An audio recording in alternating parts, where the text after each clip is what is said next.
1990च्या दशकानंतर मुंबईच्या फिल्म इंडस्ट्रीमध्ये बॉलिवूडमध्ये 1998ला एक सिनेमा आला होता. त्या सिनेमाचं नाव होतं कभी ना कभी आणि त्या सिनेमामध्ये सुप्रसिद्ध तत्कालीन अभिनेते जॅकी श्रॉफ यांनी एक भूमिका साकारली होती. त्या भूमिका संपूर्ण देशभर अजरामर झाली होती. त्या भूमिकेमध्ये जॅकी श्रॉफ यांनी जग्गूदादा या नावाचं पात्र साकारलं होतं. त्याच अनुषंगानं आज आपण अशा एका जग्गूदादाबरोबर चर्चा करणार आहोत की त्या जग्गूदादांचा आज वयाची 84 वर्ष पूर्ण केलेली आहेत आणि वयाच्या 85व्या वर्षात पदार्पण केलेले आहेत. हे जग्गूदादा 85व्या वर्षी देखील शेलार मामांसारखे खणखणीत आणि ठणठणीत आहेत. स्वतःचे सगळे व्यवहार स्वतःच करतात. म्हणजे स्वतःच्या सगळ्या ज्या गोष्टी आहेत त्या सर्व गोष्टी जग्गूदादा हे स्वतंत्रपणे करतात. वयाच्या 85व्या वर्षी देखील गावात जाणे, गावात बसणे, लोकांशी गप्पा मारणे आणि सर्व व्यवहार पाहणे हे जग्गूदादा करतात. असे एक आगळं वेगळं एक व्यक्तिमत्व मळोली तालुका माळशिरस येथील जगन्नाथ तुकाराम जाधव, त्यांना संपूर्ण गावात किंवा तालुक्यामध्ये जग्गूदादा या नावानं ओळखतात. याच जग्गूदादांनी सहकार महर्षी शंकरराव मोहिते पाटील यांच्या समवेत खांद्याला खांदा लावून राजकीय क्षेत्रात, सामाजिक क्षेत्रात काम केलेलं आहे. अशा या जग्गूदादांचा आज वाढदिवस आहे आणि या वाढदिवसानिमित्त या जग्गूदादांना सर्वप्रथम आपण दादा तुम्हाला वाढदिवसाच्या खूप खूप शुभेच्छा. आपण 100 पार करावी आणि तरुणांपुढे एक वेगळा आदर्श निर्माण करावा अशी अपेक्षा व्यक्त करतो. आणि या माध्यमातून आपण आज जग्गूदादांना बोलकं करणार आहोत. अनेक वेगवेगळ्या विषयांवर आपण जग्गूदादांना बोलकं करणार आहोत. जग्गूदादा, आपण दादा आपल्याला शुभेच्छा तर वाढदिवसाच्या दिलेल्याच आहेत, परंतु आज वयाची 85व्या वर्षी आपण पूर्ण 84 वर्ष पूर्ण करून 85व्या वर्षात पदार्पण करीत आहोत.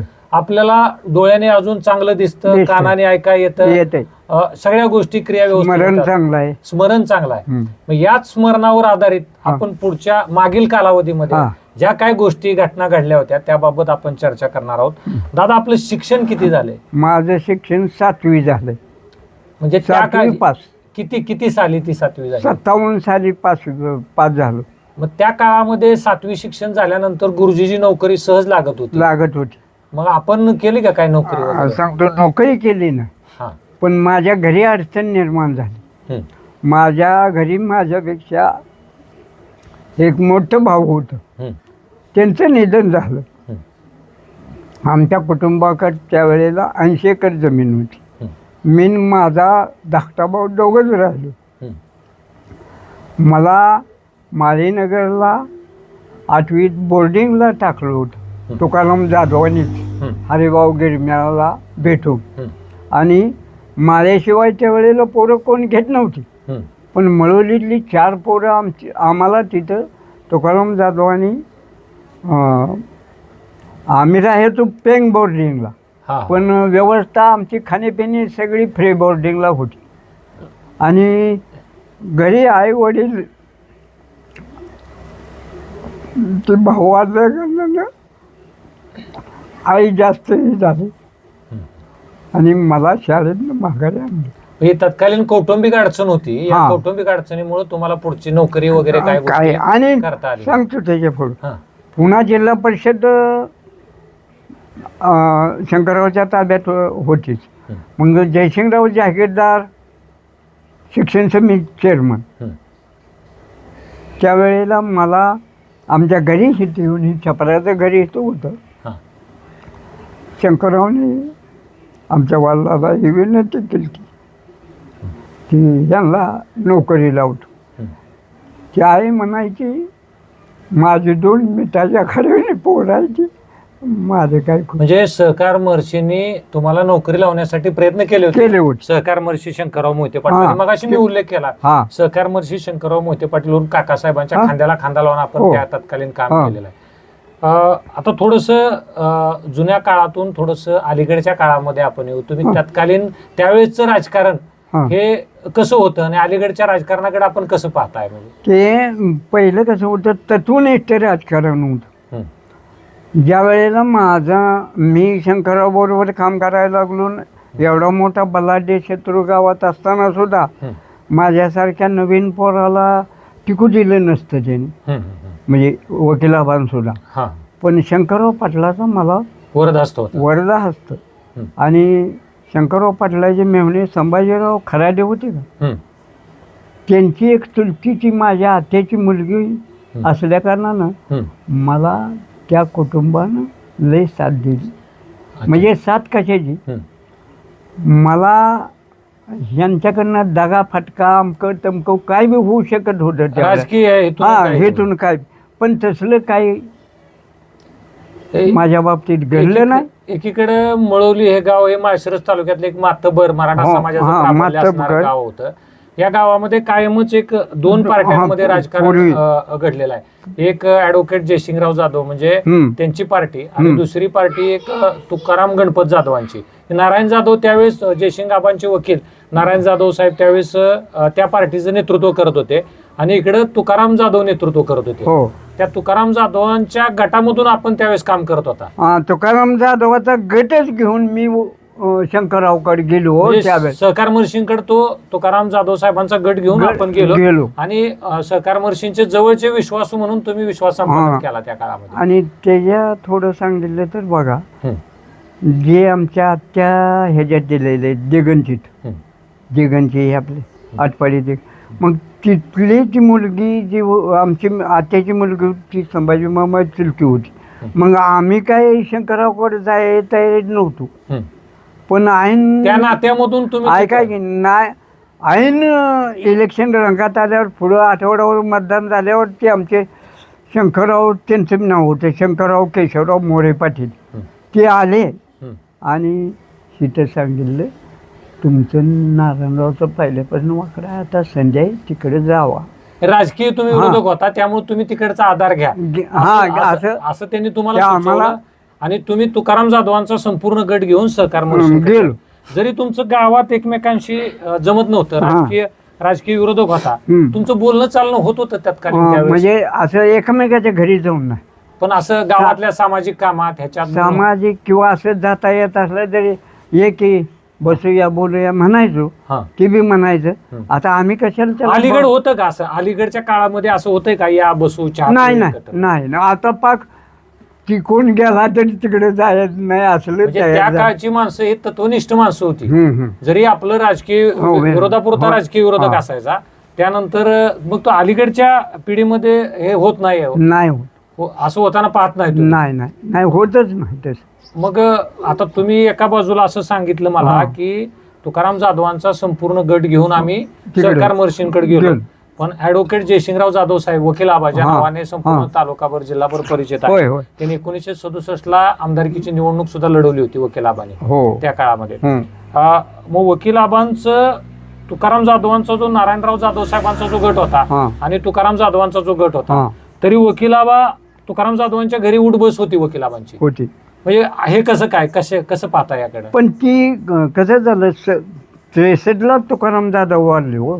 बर, त्याच्यानंतर आमचा गटपोरखा झाला आणि आम्हाला काही वाली नव्हता, म्हणून ती निवडणूक ही जरा ह्याच्यात आल्यानंतर खंडाळीत मळवलीच्या लोकांची, वकिलाबाच्या लोकांची आणि शंकररावच्या लोकांची काहीतरी कुजबूज झाली. प्रचाराच्या तवा ट्रक असायच्या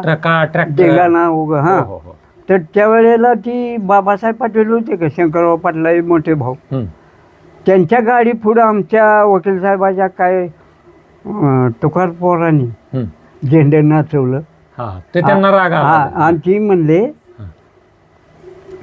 तू अकलूजला आम्ही फिरणार आहे, तू मळवलीत येऊन दाखव. आव्हान दिलं, तसं आव्हान दिलं पोरांनी. आणि ती बाबासाहेबांनी संभाजी खराड्याला सांगितलं काय बी करून संभा मळवली जायचं आहे, काय करायचे तू ठरव. मग संभाजीनं ही केलं. त्यावेळेस अनेक किस्से असे वेगवेगळ्या धाटणीचे किस्से. आता तुम्ही एकीकडं म्हणताय की मी सहकार महर्षींबरोबर काम केलं, मोहिते पाटलांची एकनिष्ठ होतो, पण अलीगडचं थोडंसं उदाहरण देतो मी तुम्हाला की अलीगड नुकतीच स्थानिक स्वराज्य संस्थांची म्हणजे जिल्हा परिषद पंचायत समितीच्या निवडणुका झाल्या.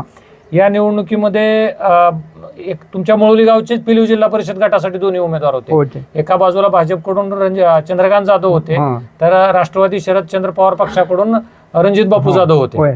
तर या दोन्ही उमेदवारांमध्ये तुल्यबळ लढत झाली. त्यात भाजपाचे चंद्रकांत जाधव विजयी झाले. परंतु चंद्रकांत जाधव ज्यावेळेस विजयी झाले त्यावेळेस 84 वर्ष वयाचे जगूदादा खांद्यावर पोरांनी घेऊन नाचले आणि जगुदादाही नाचले. हा. म्हणजे एकीकडे आपण तत्वनिष्ठ राजकारण पाहिलंय, होय. एकीकडे सांगताय आपण मोहिते पाटलांसोबत मी प्रामाणिकपणे काम केलंय, हो. पण दुसऱ्या बाजूला भाजप मोहिते पाटलांच्या उमेदवाराच्या विरोधात निवडून आलेला चंद्रकांत जाधव त्यांच्या खांद्यावर बसून, त्या कार्यकर्त्यांच्या होय. खांद्यावर बसून आपण नाचला. असं याकडे कसं पाहायचं आम्ही? हे आता मी काय तुम्हाला आधी सांगितलं हा की गावातली जोड लागायचा असा अंदाज आल्यावर हा मी तिथं भेटून बंगल्यावर आणि शंकरराव माने देशमुखला 2 वेळा भेटून आलो. नाही, गावातले ह्या निवडणुकीमध्ये गावातले 2 उमेदवार एकमेकांच्या विरोधात उभं राहतील हां असं तुम्हाला ज्यावेळेस वाटलं, हां त्यावेळेस तुम्ही कुणाला भेटायला गेला? बाळदादाला भेटलो होतो बाळदादांना भेटला, आणि शंकरराव दादाला भेटलो, कारखान्याचे जे व्हाईस व्हाईस चेअरमन. चेअरमन, आणि शंकरराव दादाला 2 वेळा भेटलो. हां. दादा हां. तुम्ही आता सध्या हं. त्यांच्यापाशी एकनिष्ठ आहे हां. जवळचं, हां. की तुम्ही त्यांना दादाला कल्पना द्या. असं झालं तर मला गावातले दोन्ही उमेदवार नको आहेत आपल्याला. नको आहे ते, हां. आणि मला माझ्या जवळचा चंद्रकांत आहे, मला लय अडचण निर्माण होईल. हां. आमच्या घरातला पोरगा आहे हां. आणि घरातला राहिल्यावर मला काय तुमचं काम करता येणार नाही. मग तुम्ही स्पष्ट सांगितलं होतं. सांगितलं होतं. मग तुम्ही प्रचार केला का चंद्रकांत जाधवांचा? हो केला, उघडपणे प्रचार हो केला? उघडपणे केला. उगा आता ती झाकून राहत नाही. माझं त्यावेळेला फळवणी, कोळेगाव, तांदवाडीला हिंडताना फिरताना सगळी जुनी मंडळी भेटलेली, ती मोबाईलवर फोटो ही पाठवत होती पोरं. मग तुम्ही हे राजकारण जवळून पाहत असताना आता तरुण पिढी, हां तुमच्या वेळेसचं राजकारणातली तरुण पिढी हां आणि आजची तरुण पिढी, हां याकडे कसं पाहता तुम्ही? आहे. आणि तरुण पिढीनं राजकारणात यावं का? तरुण पिढीनं राजकारणात पहिल्यापेक्षा राजकारणात येणं चांगलं आहे पोरासनी, हा पण जरा प्रामाणिकपणानं राहून एकनिष्ठ राहून केलं पाहिजे. आता एकनिष्ठेचा प्रश्न आला की तुम्ही म्हणाल तुम्ही कसं बदलला, हा. तर मला ही तर भाऊभाऊकीची मोठी अडचण निर्माण झाली. हा त्याच्यामुळं मला हालता आलं नाही, हालता आलं नाही. मी आधीच त्याची हे करून भेटून सांगून आलता, आपल्या नेत्याला सांगून आलता. सांगून आलतो. आणि उद्या समजा ते कारखाना लागला अमकं तमकं तर मी चेंडूचा बी नाही. हा म्हणजे हा तो एक महत्वाचा प्रश्न राहिला. हां आता समजा उद्या सहकार महर्षी साखर कारखान्याची निवडणूक लागली, अजून काय मोहिते पाटलांशी निगडीत हां. राहणार, उद्या मोहिते पाटलांची खासदारकीची निवडणूक होय. लागली, आमदारकीची निवडणूक हां. लागली, त्यावेळेस तुम्ही भाजपासोबत असणार का मोहिते नाही, पाटलांना? मोहिते पाटला सवळच असणार. मग या निवडणुकीनंतर तुम्ही मोहिते पाटलांना जाऊन भेटला का? नाही भेटलो. आता भेटायला जाणार का तुम्ही त्यांना? त्यांचा निरोप आला तर भेटायला जरूर जाणार. आणि शंकरराव दादाला भेटायची इच्छा आहे. मी फोन केलाय त्यांना, काय म्हणले शंकरराव दादा? या कधी बी या भेटायला. होय, हां म्हणजे आता तरुण पिढीनं राजकारणात यावं असं तुम्हाला वाटतं का? वाटते, पण सगळं सांभाळलं पाहिजे. हो नाही, पहिलं तरुण पिढीला राजकारणात जसा वाव होता, हम्म. आता राजकारण आणि पैसा हे घट्ट समीकरण झालेलं आहे. की पैशाशिवाय राजकारणच चालेल ना. मग त्यावेळेस कसं चालत होतं? मग हां त्यावेळेस कसं चालत होतं? त्यावेळेला काय पैसे लागत नव्हतं कशाला. आता का लागायला लागले असं का वाटतं हे तुम्हाला? सगळंच हे जे पैशाचे देवाणघेवाण ते सगळं व्हायला लागलं. तर त्यामुळे पैसा महत्वाचा आहे. पैसा महत्वाचा झालाय. हां. आणि पैसे मागच मग इकडं तिकडं तिकडं इकडं होते. पैशामुळेच होतंय. मग कशानं होते. बर, आता दादा एक महत्वाचा प्रश्न तुम्ही ऐकला असेल की सध्या इराणचं आणि अमेरिकेचे एक मोठं युद्ध सुरू आहे. होय गेल्या अनेक हो. महिना दीड महिन्याचा कालावधी हां. लोटलाय. हां. त्यामुळं शेतीमालाला दर नाहीत, केळीचं हां. प्रचंड मोठं नुकसान होतंय, आंबा हो. बागायतदारांचं नुकसान होतंय, होय डिझेल पेट्रोल मागतंय, सिलेंडर हां. गॅस मिळत नाहीत, हां अनेक गोष्टी आहेत, शेतकऱ्यांचं हां. नुकसान होतंय. हां त्या काळात पण आपण 1972चं युद्ध बघितलं. 65चं पाहिलं असेल, हां. 72चं पाहिलं असेल, हां. कारण आपला 1942चा जन्म आहे. होय बरोबर का? पाहिले की त्यावेळेस काय असं जाणवत होतं का हो दादा?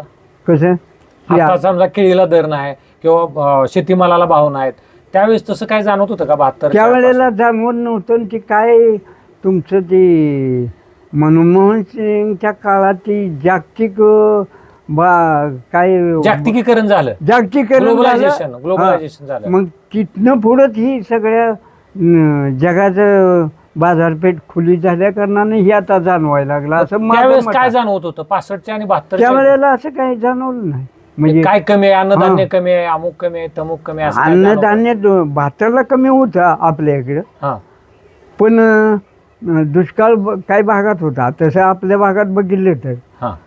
आपल्या भागात जनावरांचं आणि माणसाचं भरपूर पिकलं होतं बरं का. पण इकडे तिकडे असल्यावर भाताचा मोठा दुष्काळ असं म्हणलं जातं. हं. 65चं बी होतं तसंच त्यावेळेस असं काय जाणवत नव्हतं. त्यावेळेस लोकांच्या गरजा मर्यादित होत्या. मर्यादित. लोक पै पाहुण्यांकडे जाऊन राहत होते, राहत काम होते. करत होते. हो. आता अलीकडे तसं राहिलं नाही का? नाही. दादा, तुम्ही सहकार महर्षींसोबत काम केलं गे, बरेच वर्ष काम केलं. हो. मग सहकार महर्षींचा जो कार्यकाल होता तो आम्हाला काय पाहता आला नाही, तरुण पिढीला किंवा आता जे सध्या पत्रकार आहेत त्यांना पाहता आला नाही. एखादा त्यांच्यासोबत तुमचा घडलेला एखादा किस्सा काय आहे का सांगण्यासारखा? आहे की. कोणता किस्सा आहे तो? 67च्या इलेक्शन मधला. 1967ला जे आमदारकीचे इलेक्शन झालं त्याला. त्या काळात कोण होते उमेदवार?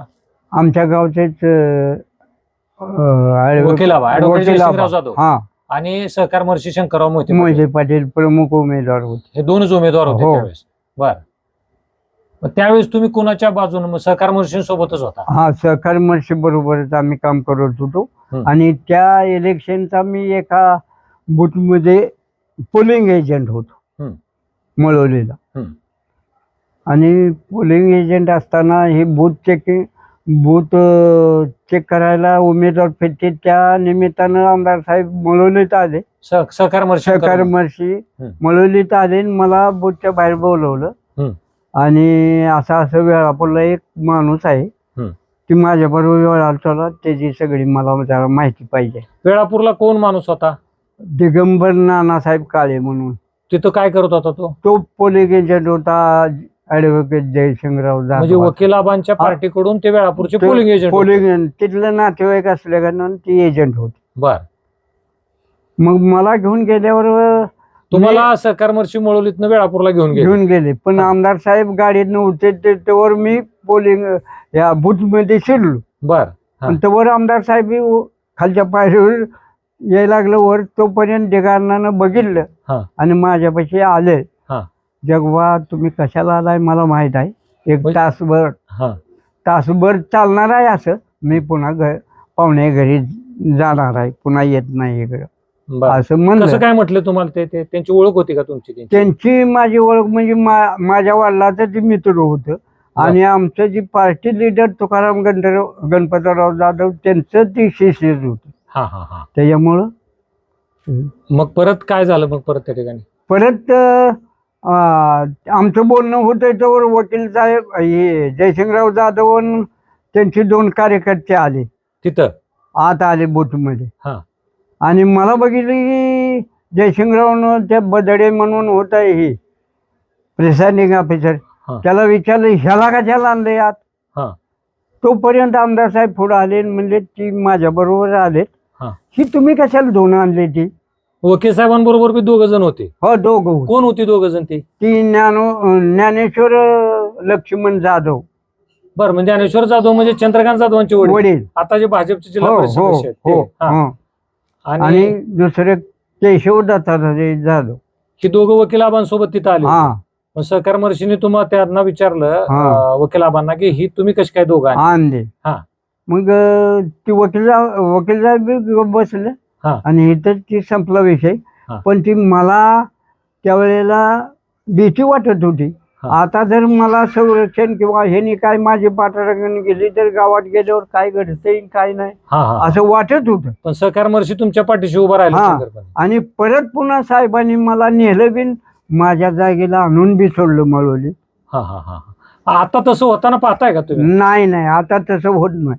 मत जयपूरची उचलून नेते ती पुन्हा आणून सोडत, काळजी घेत नाही. आणि केस कोर्ट कचेऱ्या झाल्या तर आपण लढवायची. मग तत्कालीन नेते मंडळी सुद्धा तत्वनिष्ठ होती. कार्यकर्त्याला खंबीरपणे साथ देत होती, त्याच्या सुखदुःखात सामील होत होती. आताची नेते मंडळी तशी नाहीये. कामापुरता वापर करतात, म्हणजे पैशाचा वापर करून कार्यकर्ते मिळवतात. म्हणजे पैशातून सत्ता आणि सत्तेतून पैसा. तर हे होते मळवलीचे 85 वर्षाचे जगन्नाथ जाधव. त्यांनी जुन्या काळामधील अनेक गोष्टी सांगितल्या. त्या काळचं राजकारण, सध्याचं राजकारण, तरुणांनी राजकारणात यावं की न यावं, अनेक गोष्टींचा उहापोह त्यांनी केला. त्याचबरोबर अलीकडच्या काळामध्ये नेते कार्यकर्त्यांना जपत नाहीत अशी देखील खंत त्यांनी व्यक्त केली. आणि सगळ्यात महत्त्वाचा मुद्दा त्यांनी सांगितला की मी मोहिते पाटलांशी एकनिष्ठ होतो आहे आणि यापुढे राहणार आहे. जरी पाठीमागच्या निवडणुकीमध्ये जिल्हा परिषद पंचायत समितीच्या नुकत्याच झालेल्या निवडणुकीमध्ये मी जरी भारतीय जनता पार्टीच्या उमेदवाराचा प्रचार केला असता तरी देखील तो प्रचार देखील मी परवानगी काढून केलेला आहे.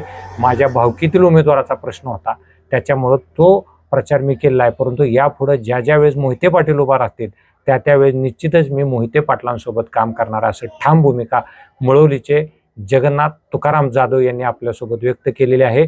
माझे सहकारी शाहरुख मुलानी व नितीन मगर यांच्यासह मी निनाद पाटील, भूमिपुत्र न्यूज,